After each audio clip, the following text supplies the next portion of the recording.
The day after my grandmother's funeral, my parents called an urgent family meeting. They claimed Grandma had always intended to leave her entire savings to them because they were her children. Everyone nodded as if the matter had already been decided. Then Grandma's attorney quietly walked into the room carrying a sealed envelope she'd instructed him not to open until every family member was present. My parents smiled, convinced it contained exactly what they expected. They had no idea my grandmother had spent the last 3 years preparing for this very moment, and that one letter was about to change everything. Before the story begins, hit like, subscribe, and tell me where you're watching from. Drop your country name in the comments. I love seeing how far our stories travel. My name is Rebecca Lawson. I'm 38 years old, and if there's one person who shaped the woman I became, it was my grandmother, Eleanor. Most people remembered Grandma for her gentle smile. I remembered her for something else. She always paid attention. She noticed when someone looked tired before they admitted they were exhausted. She remembered birthdays without calendars, favorite meals without reminders, and somehow knew when one of us needed encouragement before we even asked. She never had a fortune. At least, that's what everyone believed. She lived in the same modest white house for 42 years, drove a 12-year-old sedan, clipped grocery coupons every Sunday afternoon, and refused to replace furniture that still worked. Whenever anyone teased her about saving every dollar, she'd simply smile. You never know when today's dollar becomes tomorrow's blessing.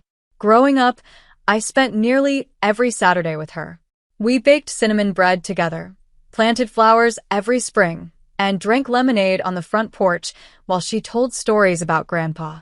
After Grandpa passed away, those Saturdays became even more important. I wasn't taking care of her. We were taking care of each other. When I married my husband, Michael, Grandma hugged him and whispered loudly enough for everyone to hear, "Take good care of my granddaughter, or you'll answer to me." Everyone laughed. Even Michael. Over the years, life became busier. Michael and I welcomed our son, Noah. My career in human resources grew steadily. But no matter how busy life became, I still visited Grandma every Wednesday evening. Sometimes I brought dinner. Sometimes groceries. Sometimes we simply watched old movies together.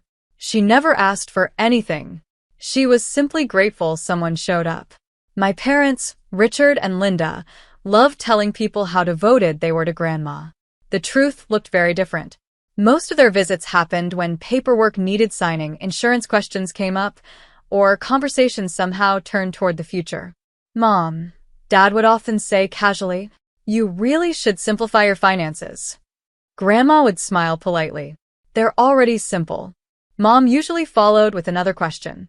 "Have you updated your accounts recently?" Grandma always answered the same way.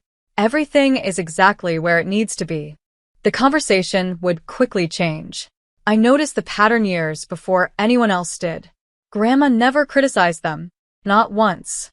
She simply redirected every discussion back to family, memories, or Noah's latest school project. She refused to let money become the center of our conversations. 2 years before she passed away, her health slowly began changing. Nothing dramatic. She simply grew weaker. Walking became harder.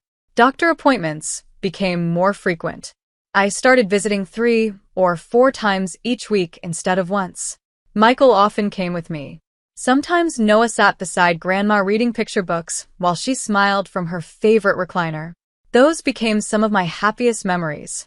One rainy afternoon, while I helped organize old family photographs, Grandma suddenly reached across the table and squeezed my hand. "Promise me something. Anything. When I'm gone." My heart immediately tightened. "Grandma," she smiled gently. "Just listen." I nodded. "When people begin talking about money, don't let it change who you are." I looked confused. "Why would it?" She simply patted my hand. "Because money has a funny way of revealing what was already hiding inside people." At the time, I thought she was simply sharing another piece of life advice. I had no idea she was preparing me for what would happen later. Grandma passed away peacefully 6 months later. She was 86. The funeral was beautiful. Friends from church filled nearly every pew. Neighbors shared stories I'd never heard before. One woman quietly told me Grandma had anonymously paid for her grandson's school supplies years earlier. Another man revealed Grandma had secretly covered part of his wife's medical bills during a difficult winter. None of us knew. That was who Eleanor Lawson was. She gave quietly, loved quietly, helped quietly. The morning after the funeral, my father called. Everyone needs to come to the house. His voice sounded unusually serious. Why? We're having an urgent family meeting. What about? We'll explain when you get here. Something about his tone made me uneasy.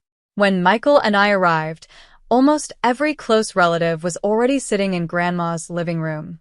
Coffee cups rested untouched. Nobody smiled. Dad stood near the fireplace.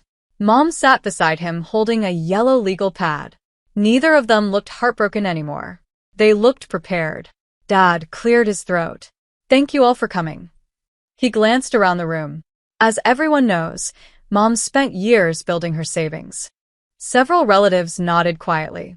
He continued. As her children, your mother and I obviously know what she wanted. I frowned. What do you mean? Mom answered before Dad could. Her savings belong to us. The room became noticeably quieter. Dad continued speaking confidently.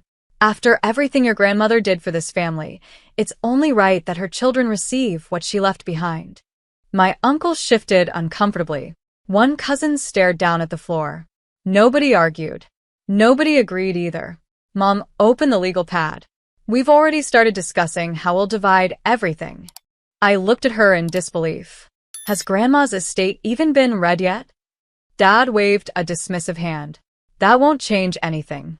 Mom told us years ago what she wanted. I remembered Grandma's words from the kitchen table. When people begin talking about money, don't let it change who you are. A strange feeling settled in my stomach. I looked around the room. Did Grandma leave any written instructions? Dad smiled confidently. There's nothing to worry about. Just then, the front doorbell rang. Everyone turned toward the hallway. A moment later, the door opened. Standing there was Mr. Daniel Whitmore, Grandma's attorney. He carried a black leather briefcase in one hand and a sealed cream-colored envelope in the other. Without saying a word, he walked to the coffee table, placed the envelope in the center of the room, looked directly at my parents, and calmly said, Before anyone claims a single dollar of Eleanor Lawson savings, there is something your mother wanted every member of this family to hear first. Nobody spoke. The room felt frozen. Even my father, who had been confidently explaining how Grandma's savings should be divided only moments earlier, suddenly looked uncertain. Mr. Whitmore rested both hands on his briefcase. Eleanor gave me very specific instructions. He looked around the room. She asked me not to read this letter until every immediate family member was sitting together. His eyes settled briefly on my parents. She believed that hearing it together would prevent misunderstandings. Dad forced a smile. I'm sure Mom simply wanted to make everything official. Mr. Whitmore didn't respond. Instead, he carefully broke the wax seal on the cream-colored envelope. Inside was a neatly folded handwritten letter. I recognized Grandma's handwriting immediately. Every birthday card she'd ever sent me looked exactly like this. Mr. Whitmore unfolded the pages. His voice was calm and steady. To my family, if you're hearing this letter, then I've lived a long and grateful life. First, I want every one of you to know that I loved each of you differently, but never unequally. Mom smiled confidently. Dad folded his arms. Everything still seemed to be going exactly as they expected. The attorney continued reading. I've learned something during 86 years of life. Money rarely changes people. It simply reveals what has already been growing inside their hearts. The room became noticeably quieter. If you're already discussing my savings before hearing my wishes, then this letter is arriving exactly when it needs to. Dad shifted in his chair. For the first time that afternoon, he looked uncomfortable. Grandma's words continued.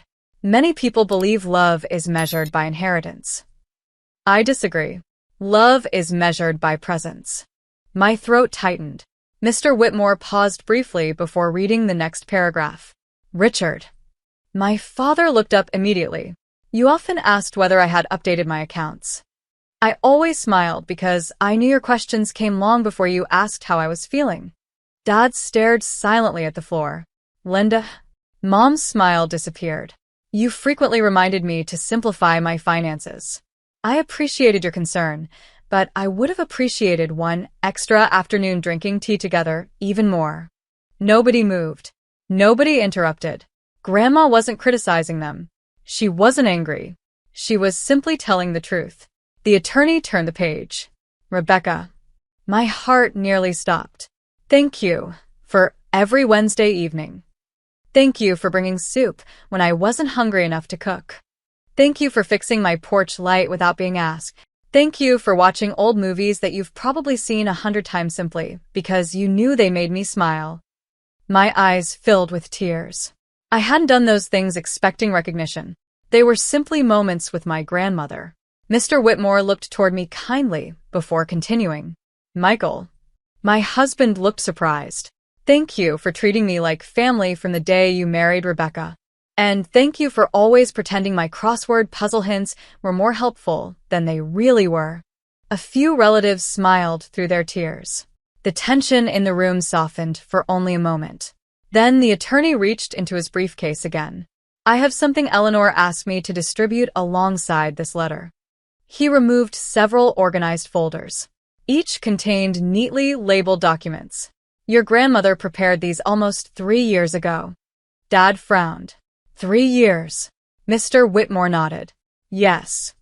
Every financial decision was documented long before her health declined. He handed copies to everyone around the room. I looked down at mine. Every account, every investment, every certificate, every charitable donation. Everything was listed with remarkable detail. Grandma had organized every dollar herself. Mr. Whitmore calmly continued. Eleanor believed complete transparency would protect her family. He opened another folder. The estate plan explains exactly how every asset is to be distributed. Dad leaned forward. So, everything comes to Linda and me? Mr. Whitmore met his eyes. No. The single word echoed through the room. Mom immediately spoke. There has to be some mistake. There isn't. The documents were reviewed, updated, witnessed, and legally executed according to state law. He turned another page. Eleanor left written explanations beside every major decision. I could hardly believe how carefully Grandma had prepared everything. She hadn't left confusion. She had left clarity. Mr. Whitmore continued reading. Fairness doesn't always mean giving everyone the same amount. Sometimes fairness means recognizing different kinds of love, sacrifice, and responsibility. Dad's voice became tense. She wouldn't have written that. Mr. Whitmore quietly slid another page across the table. That page contains Eleanor's signature. And mine as the witnessing attorney. Dad fell silent. One of my uncles slowly shook his head. I can't believe she planned all of this. Mr. Whitmore answered gently. Actually, Eleanor hoped she would never need these documents. But she believed careful planning was one final way to protect the people she loved. Nobody argued anymore. The room had completely changed. Only an hour earlier, everyone assumed Grandma's savings had already been decided. Now, every assumption was quietly falling apart. Mr. Whitmore slowly closed the folder in front of him. Then he looked directly at my parents. There is. He paused. One final document. He reached into the very bottom of his briefcase and carefully removed a sealed blue envelope unlike the others. Eleanor specifically instructed me not to reveal this until after her letter had been read and everyone understood why she made the choices she did. The entire room leaned forward. Even my father stopped breathing for a moment. Mr. Whitmore rested one hand gently on the blue envelope. Then he quietly said, "What you're about to hear explains the one secret Eleanor protected for the last 3 years and why she knew today would unfold exactly like this." No one spoke. The blue envelope sat in the center of Grandma's coffee table like it had been waiting years for this exact moment. Mr. Whitmore looked around the room one final time. Eleanor instructed me to read this only after her letter and estate documents had been explained. He carefully broke the seal. Inside was a single handwritten page attached to a notarized legal statement. He unfolded the letter. To my family, if Daniel is reading this final letter, then I know my first message has already been heard. Now I'd like you to understand why I arranged everything the way I did. Mr. Whitmore glanced toward my parents before continuing. I know some of you may believe I loved one child more than another. That isn't true. A mother's heart doesn't measure love that way. Mom quietly lowered her eyes. But fairness and equality are not always the same thing. Throughout my life, each of you received different kinds of help from me. Dad frowned slightly. The attorney continued. Richard, when your business struggled years ago, I quietly paid the remaining balance on your commercial loan. Dad's eyes widened. You asked me never to tell anyone because you wanted to rebuild your company with dignity. I slowly turned toward him. I had never known that. Linda, when you needed surgery that insurance wouldn't fully cover, I happily paid the hospital bills. Mom covered her mouth. Tears immediately filled her eyes. Neither of those gifts came with conditions because helping my children brought me joy. The room remained silent. Grandma's words carried no bitterness, only honesty. Mr. Whitmore turned the page. Rebecca never asked me for financial help. Instead, she gave me something much harder to buy. Her time. My throat tightened again. She gave me ordinary Wednesdays. She gave me conversations when the house felt quiet. She gave me laughter after difficult doctor appointments. She gave me dignity by making me feel like I was still useful, still interesting, and still loved. I couldn't stop the tears anymore. Michael quietly reached for my hand. The attorney continued. Money cannot repay love. That was never my intention. My estate is simply organized to reflect the responsibilities I believed each person could carry. Mr. Whitmore gently placed the handwritten letter beside the legal statement. Eleanor also asked me to read one final paragraph from the attached declaration. He picked up the notarized document. I have chosen this distribution freely, without pressure or influence from any person. My attorney has reviewed every decision with me over multiple meetings across 3 years. These instructions represent my final wishes. He lowered the document. It is fully valid. There is no legal uncertainty. Dad slowly leaned back in his chair. For the first time all afternoon, he looked less disappointed than thoughtful. After several long moments, he quietly spoke. I misunderstood. Nobody interrupted him. He looked at the letter again. I honestly thought Mom wanted us to have everything, because we were her children. Mr. Whitmore answered gently. She did provide for you. But she also believed every act of generosity throughout her life should be viewed as part of the whole picture. Mom wiped away another tear. I spent so much time worrying about what was left that I forgot everything she'd already given us. The words hung quietly in the room. One of my uncles nodded. She's right. We've all been remembering the money instead of remembering Eleanor. For the first time since the meeting began, the tension disappeared. Nobody argued. Nobody challenged the documents. Nobody demanded another explanation. Instead, relatives began sharing stories. The neighbor grandma secretly helped after his wife became ill. The church scholarship she quietly funded for local students. The Christmas gifts that somehow appeared every year for families going through difficult times. We realized none of us had ever known the full extent of her kindness. She had spent decades giving without expecting recognition. That was her true legacy. Dad slowly stood and walked toward me. His eyes were red. I'm sorry, Rebecca. I should never have assumed. I should have trusted Mom enough to wait. I stood too. So should all of us. He nodded. Then, for the first time in years, he hugged me without saying another word. It wasn't dramatic. It wasn't perfect, but it was genuine. Later that afternoon, after everyone had gone home, I asked Mr. Whitmore one final question. When did Grandma bring you all of this? He smiled warmly. The first meeting was almost 3 years ago. She told me something I'll never forget. What was it? He chuckled softly. She said, families don't fall apart because of money. They fall apart because people stop listening to each other long before money ever enters the conversation. A week later, I visited Grandma's favorite park. the same bench where we'd shared countless cups of coffee. I sat there alone, holding the copy of her final letter. The wind gently moved through the maple trees overhead. For the first time since her funeral, I smiled. Not because I missed her any less, but because I finally understood her last lesson. She hadn't spent 3 years protecting her savings. She had spent 3 years protecting her family from unnecessary conflict. The money was never the real inheritance. Her wisdom was. Her kindness was. Her quiet integrity was. As I folded the letter and looked toward the empty walking path where Grandma used to wave at every stranger she passed, one simple truth settled into my heart. The greatest inheritance anyone can leave behind isn't measured by the balance in a bank account. It's measured by the character they inspire in the people who remain. And that was a legacy no amount of money could ever replace.